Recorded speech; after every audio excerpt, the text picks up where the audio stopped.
Channel में आपको दिखाते हैं कि चंद्रशेखर आज़ाद के बारे में जनता क्या सोचती है, उनके नेताजी, उनके समर्थक क्या कहते हैं। महिलाओं ने किस प्रकार से आज़ाद को घेर कर उनके खिलाफ नारा लगाया, इसके बारे में कमेंट अवश्य हमें करें और हमारे चैनल पर इनके बारे में खबरें देखने के लिए सब्सक्राइब अवश्य करें और खबरों को देखते रहें। धन्यवाद।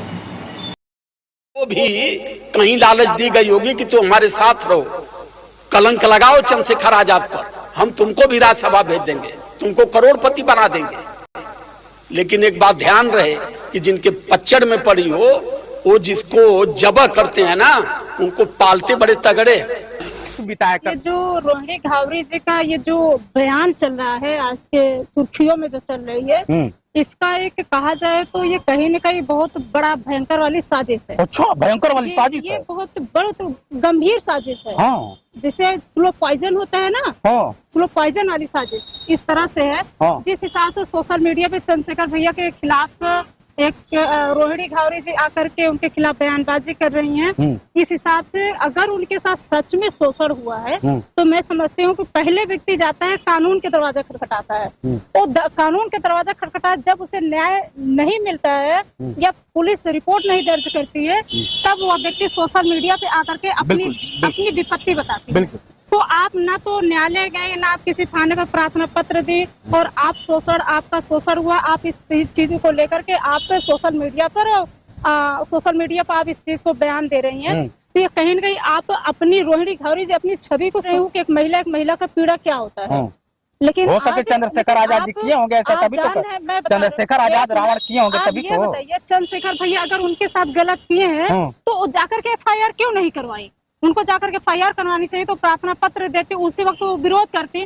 जैसे हम सोशल मीडिया पर देख रहे हैं कि चंद्रशेखर भैया का ऐसे 2-4 वीडियो है जिसमें रोते हुए दिखा रही हैं, उनके साथ सफर करते हुए दिखा रही हैं, और ट्विटर पर ट्वीट कर रही हैं कि जिसको दुनिया लेने आती वो आज मुझे स्वयं लेने आया है। तो अगर उनके साथ ऐसा कोई फिजिकल रिलेशन रहा है या उनका ऐसा कोई गहरा प्रेम संबंध रहा है, तो रोहिणी घावरी कहीं न कहीं उनके खिलाफ साजिश रच रही थी। अंदर ही अंदर वो साजिश रच रही होंगी। जैसे चंद्रशेखर भैया को इस बारे में जानकारी हुई होगी और दूरियां बनाए होंगे, तो दूरियां बनाते बनाते जैसे वो दूरियां बने, उनका कहीं न कहीं नुकसान हुआ, रोहिणी घावरी का। उसके बाद वो क्या कि वो बीजेपी के कई ऐसे नेताओं से, ऐसे मतलब नेताओं से मिल के क्या होता है कि चंद्रशेखर आजाद को गिराना चाहते हैं। सोशल मीडिया आप देखिए, बीजेपी के कई ऐसे बड़े बड़े नेताओं से मिली हुई, तो कहीं न कहीं ये बीजेपी के साजिश है। बीजेपी के कहने पर ये इनका ब्रेन वॉश कर दिया गया। रोहिणी घावरी जी खुद नहीं समझ पा रहे हैं वो क्या कर रही हैं। रोहिणी घावरी जी को समझना चाहिए, वो खुद अपने, पहले तो इंडिया है, इंडिया आने के बाद वो अपने लोगों से मिल के वो इस तरह से अफवाहें फैला रहे हैं। तो कहीं कहीं बहुत बड़ा साजिश है। ये बहुजन समाज को उभरता हुआ नेता है, उन्हें गिराने के लिए बहुजन समाज पार्टी के संस्थापक और नगीना से सांसद चंद्रशेखर आजाद के कार्यक्रम में बवाल हो गया। अटल बिहारी वाजपेयी ऑडिटोरियम में चल रहे सम्मेलन के दौरान कुछ महिलाएं अचानक तख्तियां लेकर नारेबाजी करने लगी। महिलाओं की तख्तियों पर चंद्रशेखर की तस्वीर के साथ रेप आरोपी को जेल भेजो जैसे नारे लिखे थे।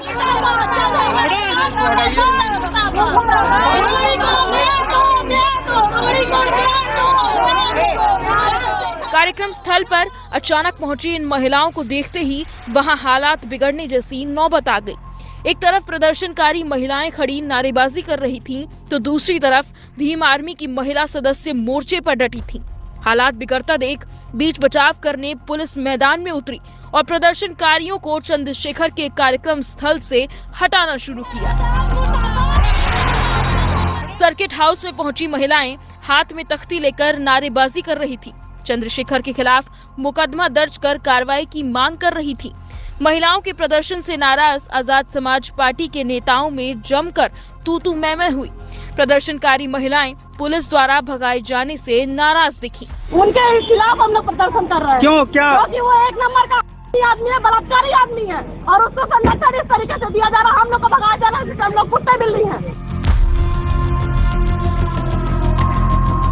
प्रत्यक्षदर्शियों के मुताबिक कुछ देर के लिए अफरा तफरी मच गई। हालांकि स्थिति को जल्द ही काबू कर लिया गया।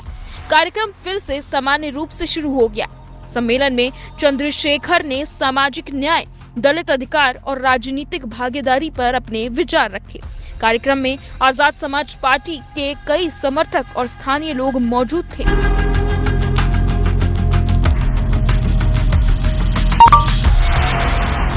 कार्यक्रम के बाद जब मीडिया ने सवाल किया तो चंद्रशेखर बोले, जो भी आरोप लगे हैं उसका जवाब सड़क पर तो नहीं दे सकते, कोर्ट में मामला है और वहीं जवाब दूंगा।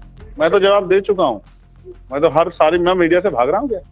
मैं हर जगह जवाब दे रहा हूँ कि किसी महिला के सम्मान का विषय आप बताओ, मुझे सड़क पे बोलना चाहिए या कोर्ट में बोलना चाहिए? आप बताओ, आप भी सब परिवार के लोग हैं।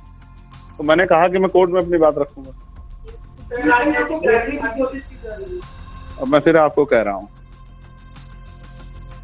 ये इस तरह के जो लोग हैं जो मुझे घेरना चाहते हैं, आने वाले समय में इनको खुद एहसास हो जाएगा घेरना कैसे। नहीं, आप बेफालतू की बात कर रहे हैं। मैंने आपको कहा कोर्ट में अगर आपके साथ कोई विवाद हुआ तो कहाँ जाओगे? या सोशल मीडिया से आप लड़ाई लड़ लोगे? आप बताओ। तो उत्तर प्रदेश के हाल पे हमें चर्चा करनी चाहिए।